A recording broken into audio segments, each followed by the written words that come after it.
forecast first. Sponsored by Matex Heating, Cooling, and Plumbing. A beautiful Thursday across central Illinois. A great evening setting up here tonight. Clear skies all across the region. And hey, we're a little over an hour away from football coming back in Chicago. The weather up there looks really nice as well. Temperatures are in the low and mid 70s right now.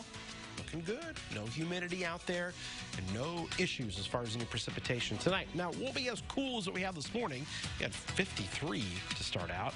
We'll be back down to the upper 50s, though. Still quite pleasant. Coming back here in a little bit, we'll talk the latest on Dorian and rain for our weekend. WCIA 3 News starts right now. Now from WCIA 3 News. They don't care. They just see him as another victim.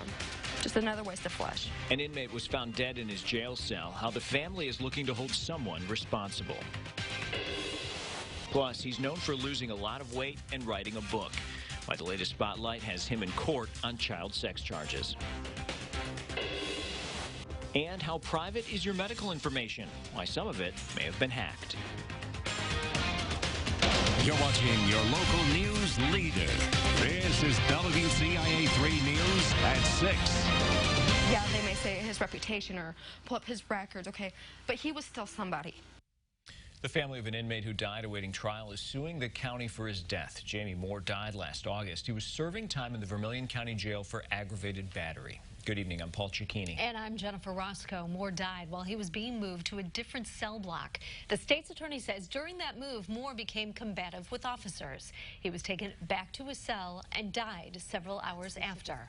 His family says he should have gotten medical treatment. WCIA 3's Courtney Bunting is with us. So, Courtney, how did he die?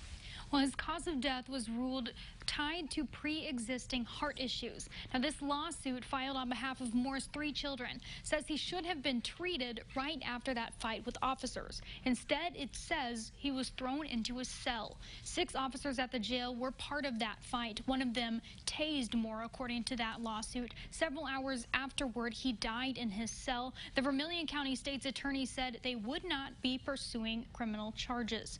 Moore is survived by his 3 children, and the mother of 2 of them says this lawsuit may be the closest they ever get to closure. At that point in time, yeah, I do wish I was a little book on the wall. So that way I could actually tell my kids, hey, this is exactly what happened. Not, I don't know. I don't know what to tell my kids. Still to this day. Lee says it's not about the money. It's about making sure the people who hurt Moore are held accountable. She says Moore was in the process of turning his life around. I reached out to the sheriff's department but haven't heard back. The lawsuit has been sent to the county. They also said they couldn't comment on the lawsuit. Jennifer. All right, Courtney, thank you. Now, the suit asks for the officers involved in the fight to be held accountable, for people in the future to be medically cleared before returning to their cells, for compensation for Moore's family, and to send a message to the Vermilion County Jail they need to improve their policies on how they treat inmates. We have an update on a murder in Decatur. Daquan Klein was sentenced to 20 years for his involvement in the 2015 murder of Celsie Taylor. She was shot and killed during a robbery of her apartment. Her fiancé, Brittany Wilson, survived being shot several times. 2 others, who were 16 years old at the time, have been sentenced. Darian Evans, given 45 years back in 2017. Ryan O'Neill was also found guilty. He's going to be sentenced next month. And a 3rd person has pleaded not guilty. A man accused of sex charges was in court today. The person accused of the crime may be a familiar face. 60-year-old Tom Bishop from Champaign pleaded not guilty to attempted enticement of a minor. The FBI says he engaged in explicit text message conversations with an agent pretending to be a 15-year-old.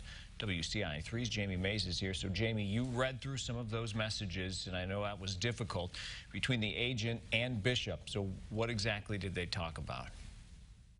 They go into detail about what Bishop was interested in doing sexually with the teenager. But before Bishop was arrested, many knew him as a source of encouragement to live healthy. Bishop wrote a book about weight loss and how lifestyle changes helped him regain his eyesight. He was a volunteer at Carl, and his book was endorsed by doctors and the CEO there. He was also featured as one of the faces of the race during our coverage of the Christie Clinic Illinois Marathon. Now Bishop's on the news for a much different reason.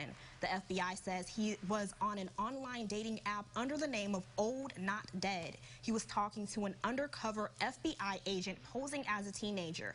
Here's a sample. The agent asked Bishop, "You into younger guys?" Bishop responds, "Yes, how old are you? Are you too young for sex?" The conversation continues, and the officer tells Bishop he's almost 16 years old.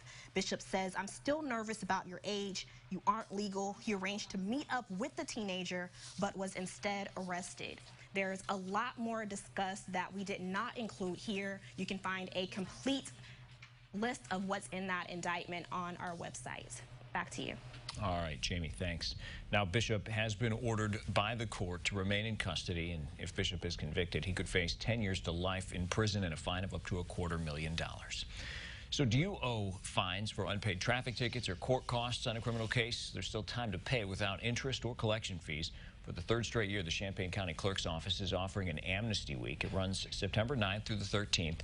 During that time, the office will allow anyone who owes an opportunity to pay the total of that original fine. Clerk's office is offering extended hours at the courthouse in Urbana, September 9th through the 13th only, and will also accept payments by mail if they're postmarked by Friday, September 13th. For more details, you can go to our website, WCIA.com. Carl is stepping up its email security after patient information was part of a data breach.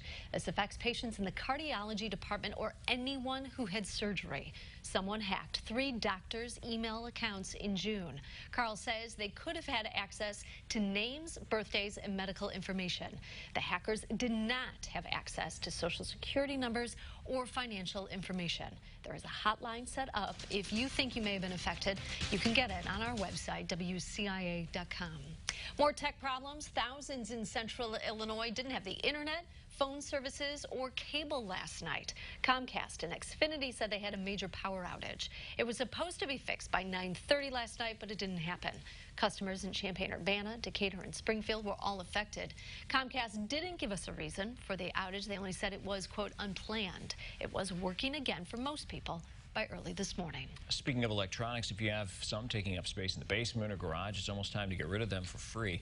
There are a couple catches. You have to register online and live in Champaign County. It all happens October 12th at Parkland College.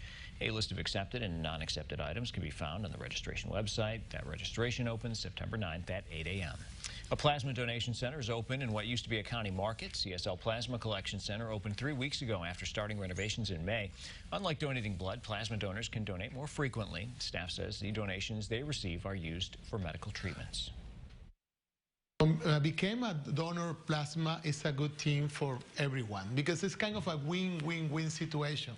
If you come here and you donate plasma, you are helping the humankind because several people around the world need plasma for their disease. The Plasma Center in Champaign on Kirby is not far from the University of Illinois, so staff hopes to get a big response from students. Chicago Bears are set to kick off the season tonight, where you can drive in and tailgate while watching the game. Also tonight. These are the moments they're going to remember. Animals make a difference, and that was proven how 9 beagles changed the day for a group of seniors. All right, and a real nice day here on the Roofing Dog INET Gibson Area Hospital weather camera, and we're looking at 75 for the high, 53 for the low. It was beautiful out there. We're coming back talking about these breezy conditions, how there's going to be some rain around for the weekend and when the heat returns, and I'll explain more about this live camera view off the coast of North Carolina coming up.